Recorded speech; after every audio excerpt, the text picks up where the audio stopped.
लाल जी महाराज के मंगल प्रवचन। हमारे परमपिता कबीर भगवान ने आकर के इस सुती आत्मा को जगाया है जो काल की भांग पीकर नशे में अपना जीवन नाश कर रही थी। उसके लिए परमात्मा ने स्वयं आकर हमें ज्ञान दिया है कि जो आज आप इस परिवार के पोषण में और संपत्ति के संग्रह करने में अपना पूरा मनुष्य जीवन नाश कर जाते हो, मनुष्य जीवन का केवल इतना ही काम नहीं था। ये क्रियाएं जो आप करते हो पशु पक्षी भी यही करते हैं। फिर मानव शरीर के मिलने का उद्देश्य क्या था, आवश्यकता क्या थी, ये परमात्मा स्वयं आकर ज्ञान कराते और उस ज्ञान को आगे कुछ अज्ञान बना करके काल के दूत, काल के संत प्रेरणा तो करते रहते हैं, लेकिन उनके पास समाधान नहीं होता। जिसके पास समाधान नहीं है वो ज्ञान भी व्यर्थ है। जैसे किसी को कोई रोग है, किसी ने बता भी दिया कि आपको अमोक रोग है, औषधि है नहीं और है तो वो डुप्लीकेट है, तो वो ज्ञान भी वो समाधान भी वो दोनों व्यर्थ हैं, यूजलेस हैं। ठीक इसी प्रकार तत्व ज्ञान के अभाव से जो भक्ति भी करते थे, मनुष्य जीवन का उद्देश्य भी जो शब्द बता दिया करते थे, आत्म कल्याण ही मनुष्य जीवन का उद्देश्य है, लेकिन उनके पास समाधान नहीं था। तो परमात्मा ने आकर के समाधान भी बताया है और ये तत्व ज्ञान भी बताया है। क्या बताया है परमात्मा ने कि माता पिता मिल जाएंगे इस 184 माह, जहां भी आपका जन्म होगा, कुत्ते की योनि में जाओगे वहां भी माता पिता मिल जाएंगे, गधे की योनि में जाओगे वहां भी आपको माता पिता मिल जाएंगे, पक्षी बनोगे वहां भी माता पिता मिल जाएंगे, मनुष्य जन्म होगा वहां भी माता पिता मिल जाएंगे। लेकिन मनुष्य शरीर के अतिरिक्त हमें परमात्मा नहीं मिल सकते, सतगुरु नहीं मिल सकते। इसलिए परमात्मा बताते हैं कि माता पिता मिल जाएंगे 184 माह और सतगुरु सेवा और या बंदगी भाई फिर मिलन की ना। मानुष जन्म पाया कर जो नहीं रट हरि नाम, जैसे कुआ जल बिना फिर बनवाया क्या काम। जिस कूप में, जिस कुएं के अंदर जल नहीं है, ऊपर से उसकी कितनी अच्छी चित्रकारी है और कितना चाहे पक्का स्ट्रक्चर है, यूजलेस है वो, उसका कोई लाभ नहीं,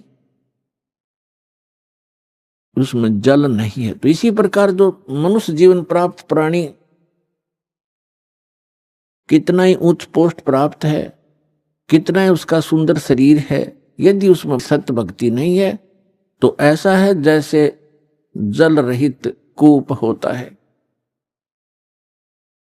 मानुष जन्म पाय कर जो नहीं रटे हरि नाम, जैसे कुआ जल बिना बनवाया क्या काम।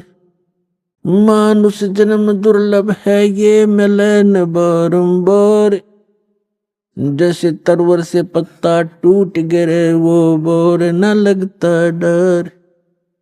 इसके लिए परमात्मा हमें याद दिलाते हैं आपके पास मानव शरीर भी है और आपको सतगुरु भी मिल गए। समझा है तो सिरधर पाओ, बहुर नहीं रे ऐसा दाव। फिर परमात्मा हमें याद दिलाते हैं कि राम नाम रटते रहो जब तक घट में प्राण, कभू तो दीन दयाल के हे भनक पड़ेगी कान। आज कहे मैं काल भजूं और काल कहे फिर काल, आज काल के करते ही तेरा समय जावेगा चाल। आज कला लीजियो कल किसको होई, यो तन माटी में मिले है जाने सब कोई। काल करे सो आज करे, आज करे सो अब, पल में प्रलय हो जागी भाई फिर करोगे कब। आज कला हाली जियो कल किसको होई, ये तन माटी में मिले है जाने सब कोई। लखी करोड़ी चले गए बहु जोड़े खजाना, जातन चंदन लेपते सो धरे मसाना। अस्थि घोड़े पाल की दल बल बहु साजा, 1.25 लाख संगी गए वो रावण से राजा। लखी करोड़ी चले गए बहु जोड़े खजाना, जातन चंदन लेपते सो धरे मसाना। अस्थि घोड़े पाल की दुलबुल बहु साजा, 1.25 लाख संगी गए वो रावण से राजा। कुंभकर्ण से वीर थे वो लंका छत्रधारी, बिना नाम वंश डूबेगा न्यो समझावे नारी। विभीषण पद भेद दिया वो निर्गुण निर्वाणा, रावण दुई बिसार रे तज गर्भ गुमान। बड़चक विकाल चक्कर पड़े जिन नाम बिसारा, कंस के सी चाणोर से धर बाल पछारा। हिरणा कुछ समझा नहीं प्रहलाद पढ़ावे, उदर विनाशा आन के तब कौन छुटावे। जरासंध से मारिया और सैसरा बाहू, ग्रह से गज छुटाई या निज नाम है साहू। दुशासन पर ले गए वो 71 भाई, दुर्योधन की देह को तन गीद ना खाई। सूक्ष्म रूप धरकर किन्नी कबीर सहाय, श्री कृष्ण को तो महिमा केवल दीनी है सतवाय। मोक्ष मुक्ति सतनाम से भजली जो सोई, अगम दीप सतलोक में तब बासा होई। 88 दीप में उत्पत्ति की खानी, दास गरीब सत भक्ति मिले तब स्थिर होत प्राणी। पुण्यात्मा धन्य आपके माता पिता जिनसे जन्म हुआ, क्योंकि अच्छी संतान अच्छे ही माता पिता को प्राप्त होती है। अच्छी संतान वही है जो भगवान से डरने वाले, परमात्मा की तरफ में भटकने वाले और बुराई से डरने वाले होते हैं, वही अच्छी संतान होती है। और वो अच्छे माता पिता से उनका जन्म हुआ करता है। तो ऐसे संस्कार आपको जो प्राप्त हैं, ये बहुत ही कम चांस है इस मानव जीवन में। आप बालक को आपको ज्ञान नहीं, ये दास इस मार्ग का मास्टर बना दिया कबीर भगवान ने। इस दास को मालूम है आपकी कितनी कीमत है, आप कितने पुण्यकर्मी प्राणी हैं, क्योंकि लाल को अपनी कीमत का स्वयं ज्ञान नहीं होता, जोर ही कीमत लगाता है। अब क्या बताते हैं परमात्मा कि आज का लाहा लीजियो कल किसको होई, और ये तन माटी में मिले जाने सब कोई। सबको मालूम है मरेंगे, पर एक सबसे बड़ी भूल हमारा ये लगी है कि अभी नहीं मरेंगे। कब मरेंगे? अप्रोक्सीमेट है, अप्रोक्सीमेशन है कि जैसे कोई 20-30 वर्ष का बच्चा है, बेटा है या बेटी है, वो तो स्वाभाविक ही निश्चिंत है कि अभी तो 100 वर्ष के आसपास मरते हैं, 80-70 वर्ष तो बहुत हो जाते हैं। और जो 50-40 के हो गए वो भी अभी सोच रहे हैं अभी नहीं मरेंगे क्योंकि उम्र बहुत है। और जो 70 और 80 के बीच में पहुंच गए वो भी अब ये सोच रहे हैं अभी नहीं मरेंगे। और जो 90 के आसपास हैं वो भी यही सोच कर जी रहे हैं अभी हो सकता है और 10-5 वर्ष और हों।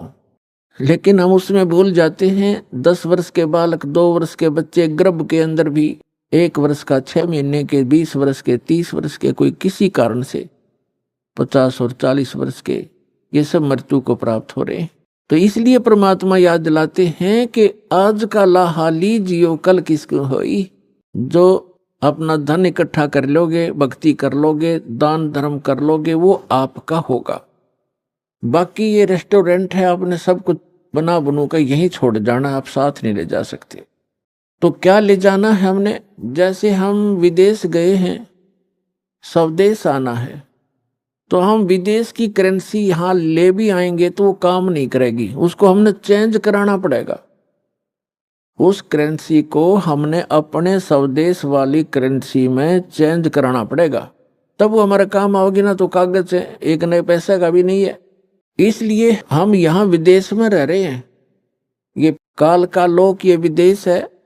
पृथ्वी उसका एक शहर समझो, 21 ब्रह्मांड है उसका पूरा राज्य, साम्राज्य है। हम सतलोक से यहाँ आ गए हैं, वापस जाने की अब तैयारी कर रहे हैं, तो हम यहाँ की कोई वस्तु नहीं ले जा सकते।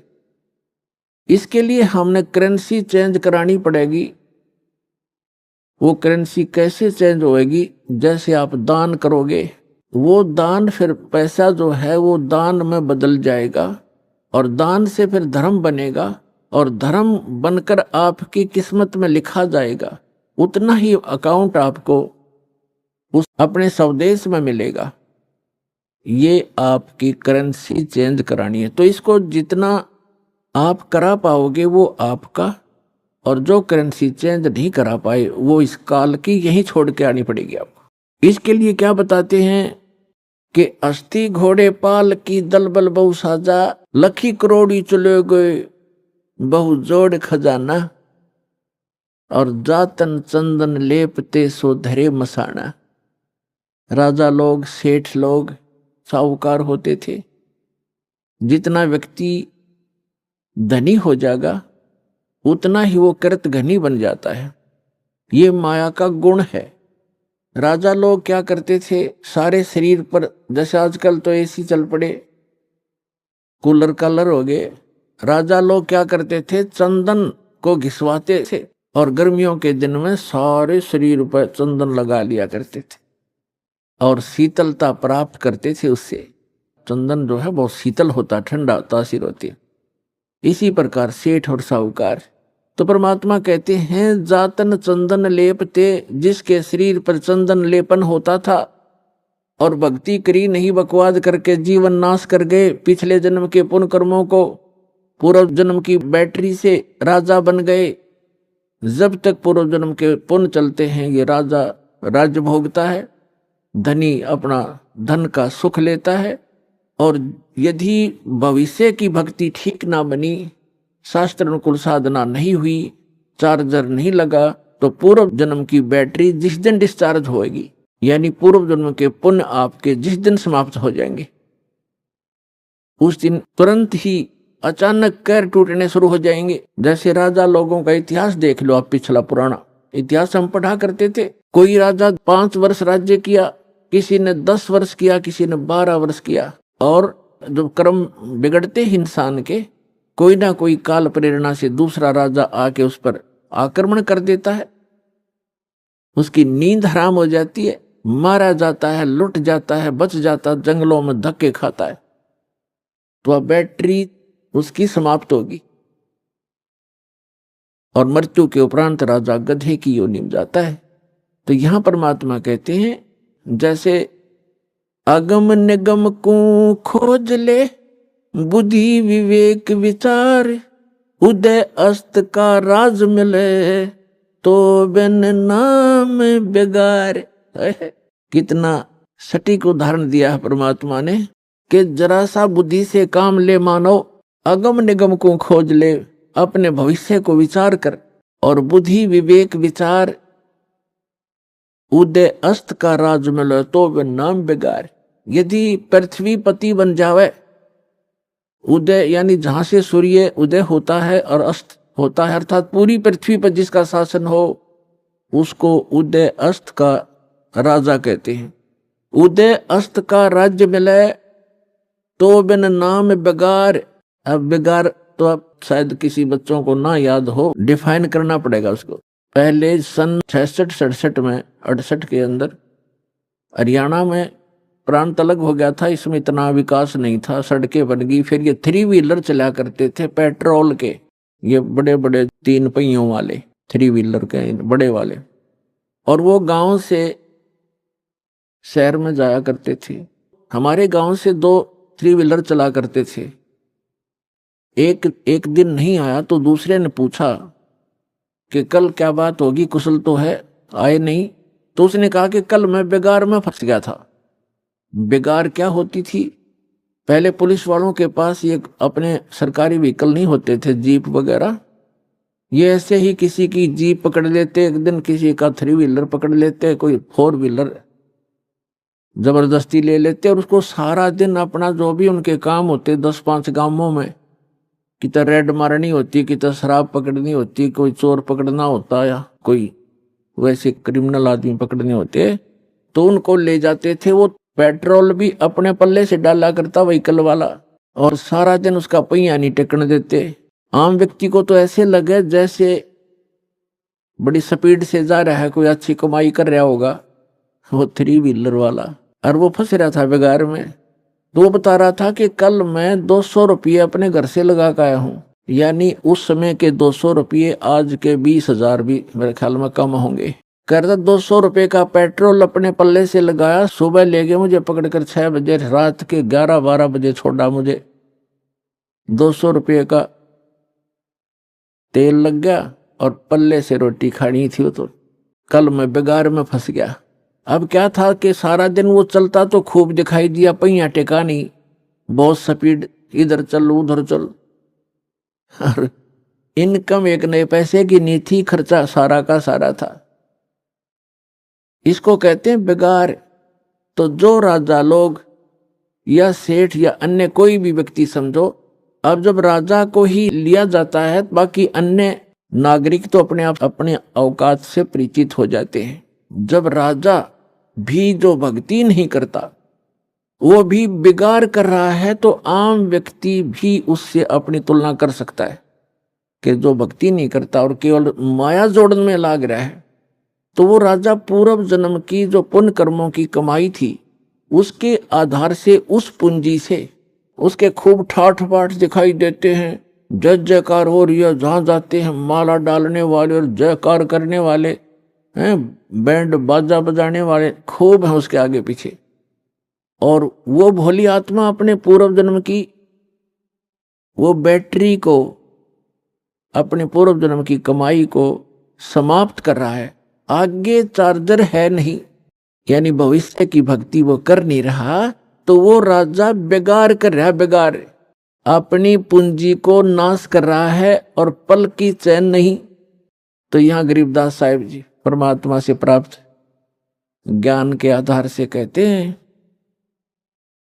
अगम निगम को खोज ले, बुद्धि विवेक विचार, उदय अस्त का राज मिले, तो बिन नाम बेगार। है पुणात्माओं कलेजा हिल जाए इंसान का, जरा सा सोधी में हो, जरा सा भी विवेक रखता हो। हमारी बुद्धि पर पत्थर पड़ चुके हैं। हम पूर्ण रूप से कितने विद्वान पाक रहे हो, चाहे इंजीनियर बन गए हैं, चाहे हम डॉक्टर बन गए और चाहे प्रधानमंत्री बन गए, हम भक्ति मार्ग में शून्य है, अध्यात्म मार्ग हमारा शून्य है। और किसी की पूर्व जन्म की प्रेरणा से वो की ट्राई भी कर रहा है, तो वो केवल डले ढो रहा है शास्त्र विरुद्ध साधना करके। तो सौभाग्य आपका, आपको ज्ञान सुनने को मिला, और धन्यवाद करा करो उस परम पिता भगवान कबीर साहिब का कि ये ज्ञान आप तक पहुंच चुका है। इस दास को पता है, या मेरे साथ जब से लगे हैं आपके भाई बहन, कितना संघर्ष करके आप तक ये ज्ञान पहुंचाया। न ये काल के दूत, ये दुष्ट लोग इस ज्ञान को ऊपर नहीं आने दे रहे थे। 600 वर्ष पहले परमात्मा आकर चले गए, क्योंकि हमारे पूर्वज अशिक्षित थे, और इन दुष्ट लोगों ने हमारे तक वो परमात्मा का ज्ञान नहीं आने दिया। ये कहकर के कबीर तो अशिक्षित है, ये ब्रह्मा विष्णु महेश की निंदा करता है, ये देवताओं की निंदा करता है, इसको मारो पत्थर, इसको भगा दो। और जब से इस दास पर दया हुई परमात्मा की, दास की नींद खुली और ये तत्व ज्ञान हुआ, उसी दिन से बेचैनी बन गई जिसको समझाऊं उल्टा पड़े। कबीर साहब कहते हैं, साच कहूं जग मारन आवे और झूठ कही ना जाइयो, और सच न पूरा पावते झूठों जगपति आइयो। तो पुण्यात्माओं, सन 1994 में परम पूज्य मेरे गुरुदेव जी ने नाम देने का आदेश दिया था। उस दिन से आज तक ये दास जानता है कि कितने संघर्ष करके आप तक परमात्मा का यो ज्ञान पहुंचा पाया हूं। इन दुष्ट लोगों ने इतने बाधाएं की, जेल तक भेज दिया, झूठे केस बनाकर, झूठी अफवाहें फैलाकर। रामपाल गुंडा है, भुंडा है, इन्होंने बताया 1 नंबर का आदमी है और सारे विश्व के कल्याण के लिए प्रयत्नशील है।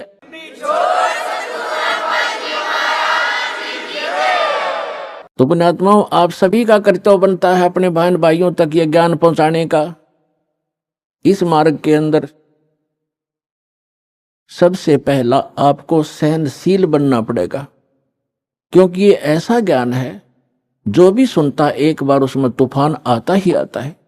जैसे आप अपने छोटे भाई बहन को या बच्चे को कोई मेडिसिन खिलाते हो और उसकी जीभ पर रखते वो थूक भी देता है और रोता भी है, और कई बार तो अपने माथ पे चाहे कपड़े भी पकड़ लेता है, मेरा मुंह खराब हो गया, कोई बात नहीं, वो अपना ही तो है, जो ऐसा कुछ कर रहा है विरोध वो अपना ही था, उसी के लिए आप प्रयत्न कर रहे हो उनकी जीवन रक्षा के लिए।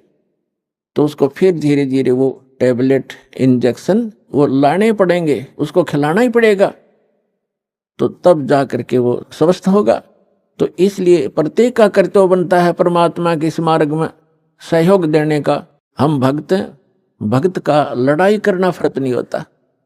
परमात्मा खुद आए थे और उनके साथ कितनी बदतमीजियां की थी, उस परमेश्वर कबीर जी ने किसी को बद्दुआ भी नहीं दी, ऐसे बदसलूक किए थे। अब कभी बताया करेंगे, क्योंकि पहले तो आपको ये ज्ञान समझाते हैं, वेद पुराण गीता से आपको परिचित कराते हैं, ताकि फिर आपकी बुद्धि ये स्वीकार कर ले वह कि कबीर इज गॉड। जिस दिन आपको यह समझ में आ जाएगा कबीर इज गॉड, वो धानक रूप रहा करतार, काशी वाला धानक, ये समर्थ शक्ति है तो है ही, लेकिन हमारी समझ में जिस दिन आ जाएगा, फिर उसके बाद परमात्मा की केवल वो महिमा सुनाया करेंगे। परमात्मा की अमर वाणी से आपकी आत्मा विभोर हो जाया करेगी, आंखों से आंसू पड़ा करेंगे। इतना कुछ तंग किया मालिक को, उनकी कथा कभी सुनते हैं, पढ़ते हैं तो आंखों से आंसू नहीं रुक से, कलेजा फटने को हो जाता है।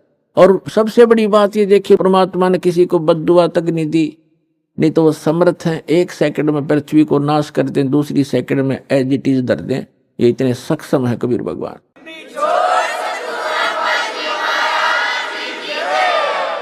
लेकिन उन्होंने उनको बद्दुआ नहीं दी, क्योंकि उनको मालूम था कि ये मेरे ही बच्चे हैं। इन्होंने भांग पी रखी है काल भगवान की, और इन दुष्ट लोगों ने मेरे बच्चों को बेरा विरोधी बना दिया काल के दूतों ने। और वो काल के दूत कौन है? वो गुरु पद पे, वो भी तो परमात्मा के बच्चे हैं। तो पुण्यात्मा, जब आपकी बुद्धि, आपका विचार सतर इतना ऊपर उठ जाएगा, तब हम आगे बढ़ पाएंगे। ना तो रोज की किसी गेल मरले लड़के ये तो तैयार बैठे हैं। तो हमने अपने मिशन को सफल भी करना है, अपने आप को बचा के भी रखना है, और परमात्मा के ज्ञान को उसके बच्चों तक पहुंचाना है। कहते हैं आत्म प्राण उद्धार ही ऐसा धर्म नहीं, और जीव का उद्धार करा दे इससे बड़ा कोई पुण्य नहीं है। देखो, पुण्य तो वो भी है जैसे पक्षियों को दाने डाल दिए, कोई गौशाला धर्मशाला बनवा दी, कोई कुआं खुदवा दिया है, कोई बाग बगीचे लगा दिए, कोई भंडारे कर दिए, वो तो अच्छी बात है, कर दिए। और जैसे आज तो आपने पक्षियों को दाने डाल दिए, और वो पक्षी अगले जन्म में बन गया सूअर, फिर क्या डालेंगे? आज तो हमने उस पशु के लिए गौशाला बनवा दी, गौ है, और अगले जन्म में वो सूअर बन गई, सूअरी बन गई, फिर क्या क्या सेवा करेंगे इसकी? तो उसका एक तरीका बताया कि जो मानव शरीरधारी प्राणी है, इस परमात्मा की शरण माने से, कबीर भगवान की शरण माने से या सद्भक्ति करने से उस आत्मा का फिर उद्धार हो जाएगा। वो ना गधा बने, ना पशु बने, ना सूअर बने, और फिर सतलोक चली जाएगी।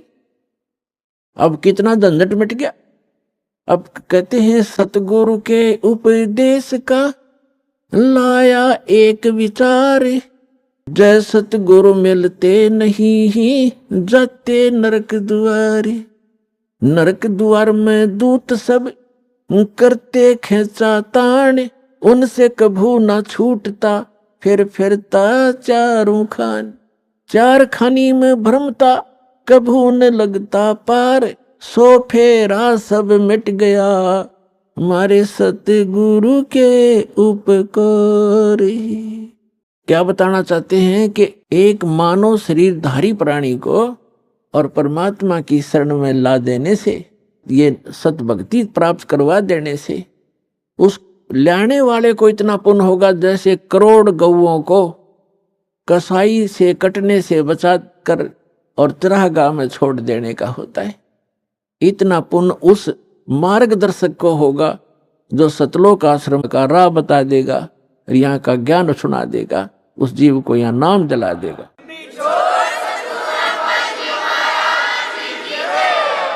तो फिर उसके बाद कहते हैं उस भक्त का सारा बाईपास निकल गया, सतगुरु मिल गए, सतगुरु के उपदेश का लाया एक विचार, और जैसे गुरु मिलते नहीं हम जाते नरक द्वार। नरक द्वार में दूत सब फिर करते खेचा तान, उनसे कभू ना छूटता फिर फिरता चारों खान।